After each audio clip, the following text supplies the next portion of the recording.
김병현 박사, 오죽하면 저희 도직구쇼 출신이기도 하지만 여당의 이철희 의원이 국방장관에게 한 소리 했어요. 왜 자꾸 이렇게 저렇게 말을 바꾸냐, 국방장관이.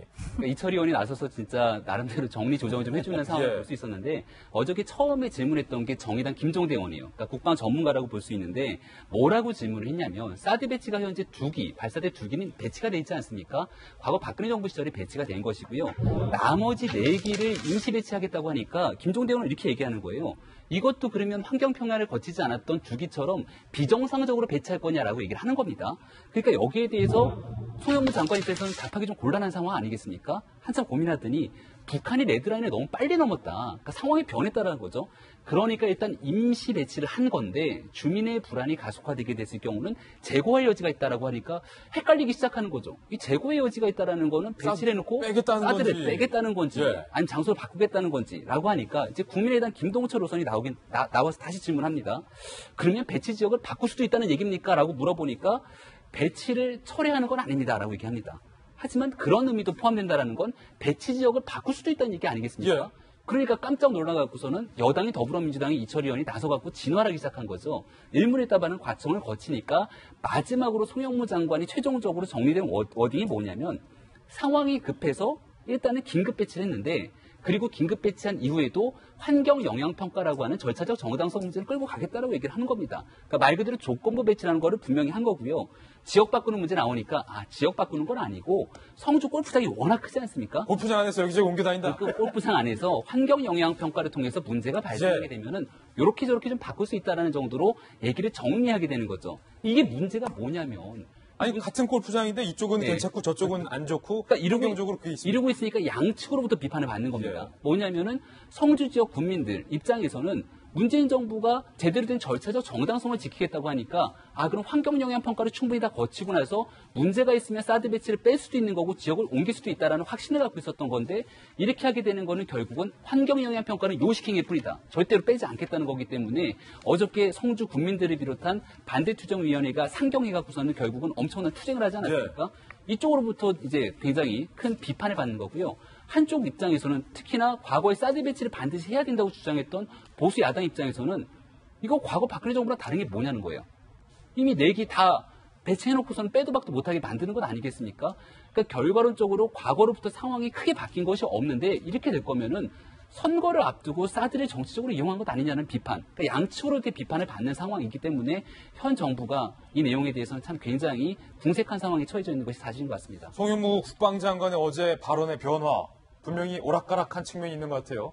결국은 골프장 내에서 환경영향평가에 따라서 사드가 옮겨다니는 배치를 의미한다. 국방장관도 사드에 대해서 지금 명확한 아주 깔끔하고 딱 떨어지는 그런 인식 자체가 그렇게 막 완벽하게 준비되지는 않은 것 같아 보여요. 기자들의 눈에는. 어떻게 보셨어요?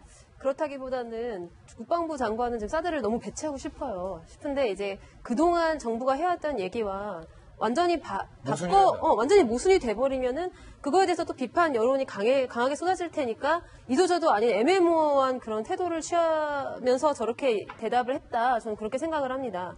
근데 그러고 보면은 애당초 처음부터 문재인 대통령은 사드를 배치하는 것을 전제로 그동안 모든 그런 이야기들을 했던 것이 아닌가 저는 이런 생각이 지금에 와서는 들거든요.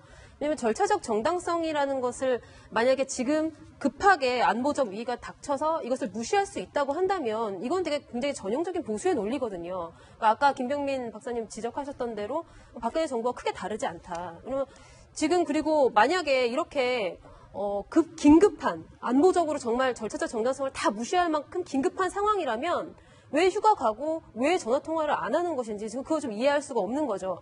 그게 그렇게 긴급한 상황이 아니라면 당연히 절차적 정당성 처음에 주장했던 대로 밀어붙이는 게 본인이 처음에 세운 그런 명분에도 맞고 이 정권의 성질에도 더 맞는 것이 아닌가. 그래서 저는 약간 저런 태도가 좀 솔직하지 못한 태도 아닌가 이런 생각이 듭니다. 그러니까 김재 변호사님은 환경영향평가가 굉장히 중요하다는 입장이에요. 그래서 사드 배치 늦더라도 환경영향평가 절차대로 다 하자. 근데 그런 입장에서 보기에도 뭔가 앞뒤가 좀 안 맞아 보인다. 이 부분을 지적한 건데 어제 청와대 고위 관계자와 기자들과의 이 질의응답 과정에서 사드 4기가 조기 배치하기로 발표를 했는데 그렇다면 대통령이 대선 기간 중에 언급했던 외교적 카드로서의 역할은 그럼 얘 버리는 것입니까? 라는 기자의 질문에 대해서 청와대 고위 관계자가 이렇게 답변을 했습니다. 사드 발사대 4기 배치 완료는 사드를 외교카드로 활용하겠다는 대통령의 구상과 배치되는 것 아니냐. 날카로운 지적인데 청와대 고위 관계자가 이런 답변을 했어요. 문 대통령은 사드를 외교카드로 쓰겠다는 이야기는 한 번도 안 했다. 그러면서요. 국내 절차적 정당성 확보 측면에서 환경 영향 평가의 필요성을 일관되게 이야기해왔고 사드를 지렛대로 쓰겠다는 이야기는 해본 적이 없다. 다시 말하면 대통령은 사드를 외교적 카드로 쓰겠다는 발언을 한 적이 한 번도 없다. 고위 관계자가 이렇게 말한 건데요. 저희가 4월 26일, 4월 28일 문재인 대통령의 발언이 영상으로 기록되어 있습니다. 그때는 과연 뭐라고 말했을까요? 들어보시죠. 마지막 결정은 다음 정부로 넘겨서 다음 정부로 하여금 이 사드 배치 문제를 다양한 외교적 카드로 특히 또 북핵 폐기를 위한 여러 가지 외교 카드로 그렇게 활용할 수 있도록 이렇게 넘겨주는 것이 바람직하다고 생각합니다. 사드 배치에 대해서 무조건 다 찬성이라고들 해버리니까 이렇게 이제는 비용도 부담해라 라는 주장이 나오게 되고 우리가 행사할 수 있는 하나의 외교적 카드였지 않습니까? 대미 협상력을 완전히 떨어뜨려버린 것이죠. 김무식 교수님, 이 두 번 말고도 대통령께서 외교적 카드로 사드를 쓰겠다는 얘기를 많이 했는데 청와대 고위 관계자의 어제 설명 다시 보시면요. 어떻게 된 겁니까? 아마 청와대 고위 관계자가 공부를 안 한 것 같거나 아니면 사실 확인을 안 한 것 같아요. 그만큼 지금 멘붕 상태에 있는 것 같은데 문재인 대통령이 후보 시절의 문재인 대통령의 생각과 지금 대통령이 된 다음에 사드에 대한 생각이 지금 완전히 바뀌어져 있는 건 분명한 사실 아닙니까? 그러니까 그 부분에 대해서는 좀 정직할 필요가 있어요. 아까 우리 김재현 변호사도 그렇게 받아들였는데 아니 후보 시절은 내가 후보로서 사드를 반대하는 많은 진보 지정의 표를 의식해서 어쩔 수 없이 애매한 표현을 칠 수밖에 없었다. 전략적 보호성이라고 스스로 이야기했었고 외교적 카드를 내가 활용해서 문제를 잘 해결할 수 있다. 다음 정부에 나한테 넘겨라. 이런 얘기 했단 말이에요. 왜? 그것은 진보 진영에 자기를 지지하는 표를 의식할 수밖에 없었기 때문에 그런 표현을 썼다고 봐요.